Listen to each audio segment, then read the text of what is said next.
Antes de sumergirte en esta increíble historia, considera suscribirte al canal y activar la campanita. Cada historia aquí tiene algo que decir, y no querrás perderte ni una. En Manhattan, en un rascacielos de cristal y acero, vivía Richard Langston, un hombre cuyo nombre sacudió los mercados financieros. Durante 2 décadas, dominó Wall Street con una intuición casi sobrenatural. Sus audaces inversiones lo catapultaron a la cima. Poseía edificios enteros en Dubái, acciones en laboratorios farmacéuticos y yates en el Mediterráneo. Los periodistas lo apodaban el arquitecto invisible del capital. Y, sin embargo, detrás de las paredes inmaculadas de su ático situado en el piso 89 del Torre Langston, el hombre vivía en reclusión. La riqueza ya no brillaba en sus ojos.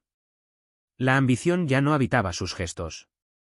Porque en esta fortaleza suspendida en el cielo, una tragedia silenciosa se había apoderado de él. Clara, su única hija, de tan solo 9 años, ya no caminaba. Un año antes, un viaje en coche inesperado, un conductor distraído, y su vida dio un vuelco. Clara se rompió la columna. Los médicos le susurraron las palabras que todo padre teme. Probablemente nunca volverá a caminar. Desde ese día, Richard había sido una sombra de lo que era. Había transformado su dolor en una misión, rechazando la idea de un destino sellado. Había traído a los mejores cirujanos de Boston, luego a los de Ginebra, Tokio y Tel Aviv. Había financiado centros de investigación especializados, iniciado ensayos clínicos y adquirido patentes para terapias experimentales. Cada día, firmaba cheques de 7 cifras con la esperanza de ver a su hija levantarse. Pero nada había funcionado. Y Clara, antes vivaz, traviesa y habladora hasta agotar a sus profesores, ahora era un susurro en una silla de ruedas de cuero blanco. Su larga melena castaña le caía sobre los hombros, y sus ojos, esos ojos claros que antes brillaban como una mañana de verano, se habían apagado. Pasaba los días frente a los enormes ventanales de su apartamento, contemplando la ciudad, como si observara un mundo del que había sido excluida. A veces Richard la encontraba allí, silenciosa, con los dedos en la ventana, siguiendo el vuelo de un pájaro o las luces de un helicóptero en el cielo. Luego se acercaría y colocaría una mano sobre su hombro. ¿Quieres algo, cariño? Ella rara vez contestaba. O simplemente. Nada, papá. Solo miro lo que ya no puedo alcanzar. Cada palabra que pronunciaba era como una cuchilla fría que se le clavaba en el corazón. Y Richard, acostumbrado a controlar las poderosas y dominantes crisis bursátiles, se sentía impotente ante la silenciosa angustia de su propio hijo. En este palacio suspendido lo tenía todo: mármol de Carrara, cuadros originales de Basquiat, sistemas domóticos de última generación. Pero faltaba lo esencial: la alegría de la risa, la música de los pasos de un niño corriendo por el pasillo. Fue en ese vacío, en ese abismo, que un día lo inesperado golpeó su vida. Una tarde de invierno, la nieve caía lentamente sobre Manhattan, amortiguando el sonido de las bocinas y cubriendo las aceras con un manto pálido. El viento azotaba los rostros, los transeúntes caminaban deprisa, con el cuello subido, huyendo del frío como un enemigo invisible. Frente a Torre Langston, un ballet de coches de lujo, chóferes con guantes y flashes de teléfonos móviles vistieron la fachada helada con un barniz mundano. Richard Langston, con un largo abrigo negro, salía del vestíbulo de mármol pulido. 2 guardaespaldas lo escoltaban. Su limusina lo esperaba, con el motor en marcha y la puerta trasera ya abierta. Caminaba con paso mecánico, con el rostro demacrado. Una cena diplomática en la Embajada de Francia, una conferencia sobre mercados emergentes, pero su mente estaba en otra parte, como siempre, con Clara. Fue entonces cuando la silueta apareció. Un hombre, surgido de la nada, se abrió paso entre la densa multitud como una sombra que no pedía permiso para existir. Su ropa estaba hecha jirones, su abrigo raído le colgaba encima como una manta vieja. Pero eso no fue lo que llamó la atención. Fue sus ojos, 2 destellos de un azul casi sobrenatural, claro como el hielo pero ardiendo con algo desconocido. Se acercó a Richard lentamente, contrariando las convenciones, el decoro y la seguridad. Y habló con voz profunda, firme y vibrante, como si recitara un recuerdo. Señor Langston. Puedo hacer que su hija vuelva a caminar. El mundo pareció detenerse. Los guardias desenfundaron sus armas de inmediato, tensos, listos para neutralizar la amenaza. Pero Richard, sorprendido por algo indefinible en el tono del hombre, levantó una mano. Lo examinó con más atención. Este hombre no era un mendigo común. Había algo antimundano en él, algo radicalmente anticuado. Su rostro curtido mostraba las marcas de una vida dura, pero sus gestos conservaban una precisión extraña, casi elegante. Se mantenía erguido, a pesar de su aspecto desaliñado. ¿Cómo conoces a mi hija?, Richard preguntó bruscamente y a la defensiva. El hombre sonrió débilmente. No parecía asustado ni impresionado. Se llevó una mano al pecho. La enfermedad que lo aqueja no es médica. Has examinado las máquinas, has examinado las células y los nervios. Pero lo que llamas parálisis, ya lo he visto, en otro lugar. Es un silencio ancestral. Un olvido del alma. Dame 3 días. Y te devolveré su luz. Siguió un largo silencio. Los transeúntes lanzaban miradas furtivas de curiosidad, pero nadie se atrevía a interrumpir la escena. Richard, aunque escéptico por naturaleza, sintió una perturbación sin precedentes. El hombre hablaba con una certeza casi sagrada, como si llevara en su interior una fe ancestral, mayor que la ciencia, más amplia que la medicina. ¿Quién eres? Me llamo Ezequiel Boone. Fui profesor de antropología en Yale. Ahora, un hombre que el mundo ha decidido olvidar. Las palabras cayeron como piedras en un lago en calma. El nombre no le resultaba desconocido. Richard lo recordaba vívidamente. Boone. Sí, eso decía algo. Un escándalo hace años. Un profesor brillante, especialista en civilizaciones precolombinas, medicina chamánica y ritos de paso. Había publicado obras controvertidas, hablado sobre la memoria colectiva y los límites entre la mente y el cuerpo. Luego, la caída. Una auditoría, la desaparición de fondos de su departamento. Un incendio trágico. Su esposa murió en las llamas.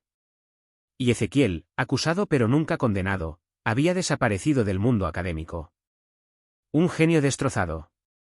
Y ahora allí estaba, cubierto de hollín, con las manos encallecidas y los ojos penetrantes, ante el hombre más poderoso de Nueva York, ofreciéndole algo que nadie podía comprar.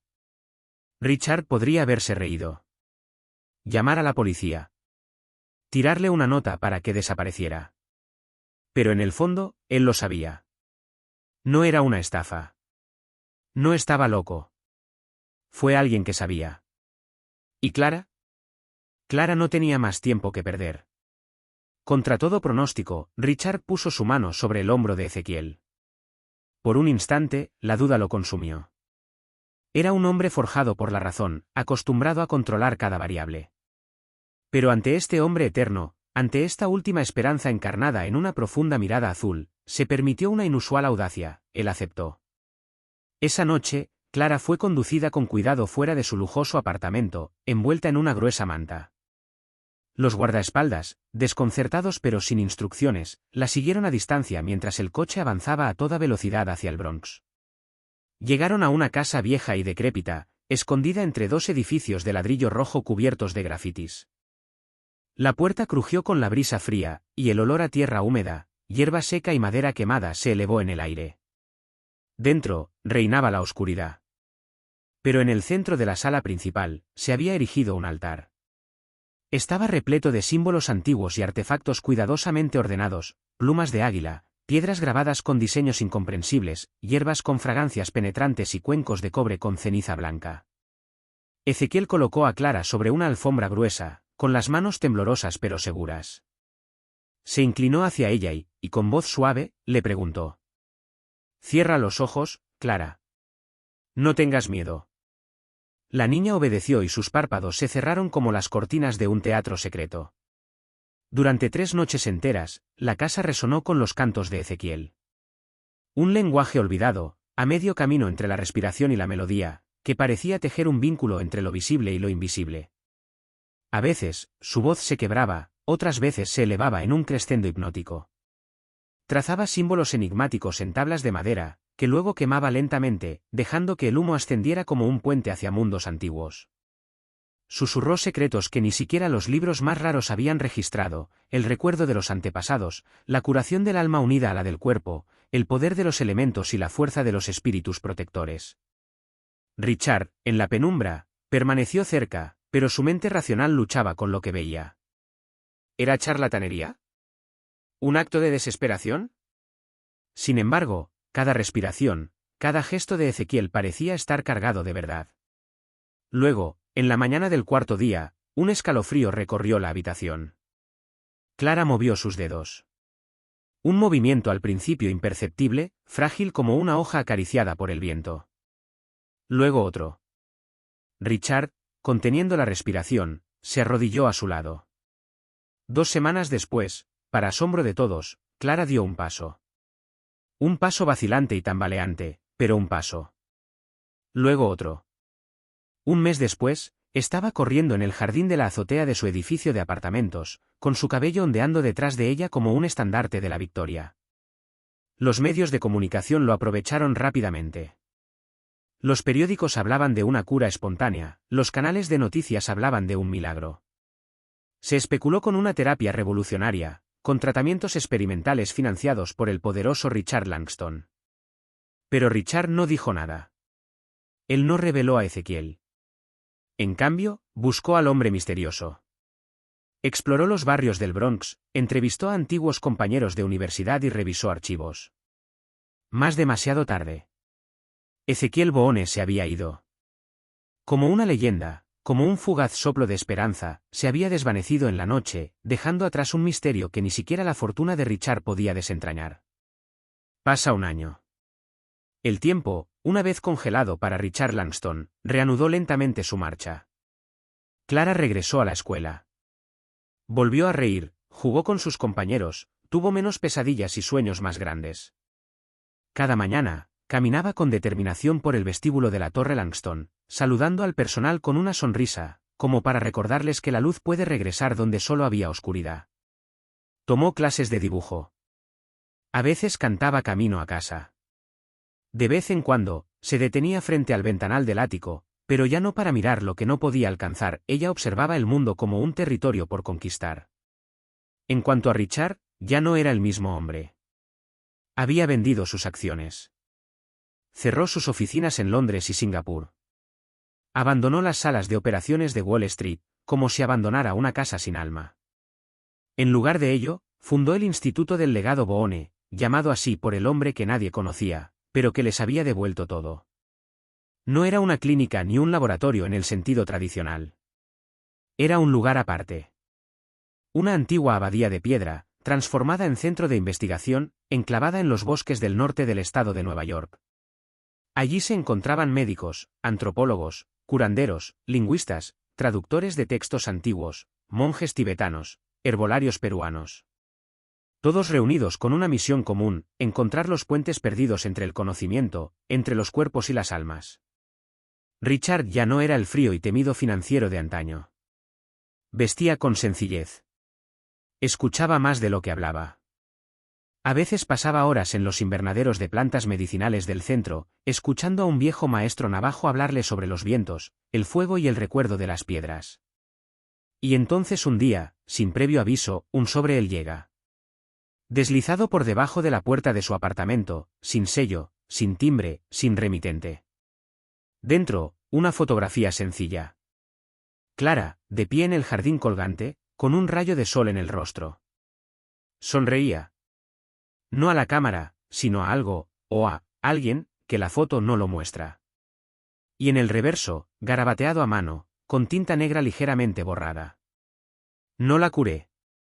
Es ella. Simplemente le recordé quién era ella. ¿Ezequiel? Richard permaneció inmóvil un buen rato, con los dedos apretados sobre el papel. Un escalofrío ancestral, casi sagrado, lo invadió. Releyó las palabras varias veces.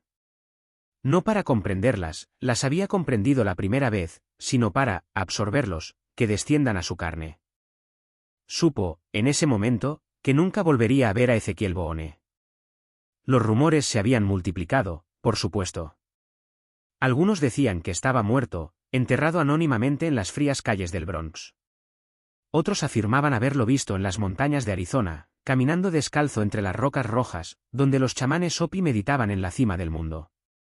Un reportero incluso afirmó haber visto a un hombre parecido a él en Quito, rezando en una iglesia abandonada. Pero Richard no necesitaba pruebas. Él sabía. Había conocido a un hombre que el mundo moderno había considerado loco, y luego olvidado, un hombre cuya sabiduría no tenía título, pero que llevaba en su voz el recuerdo de los antiguos.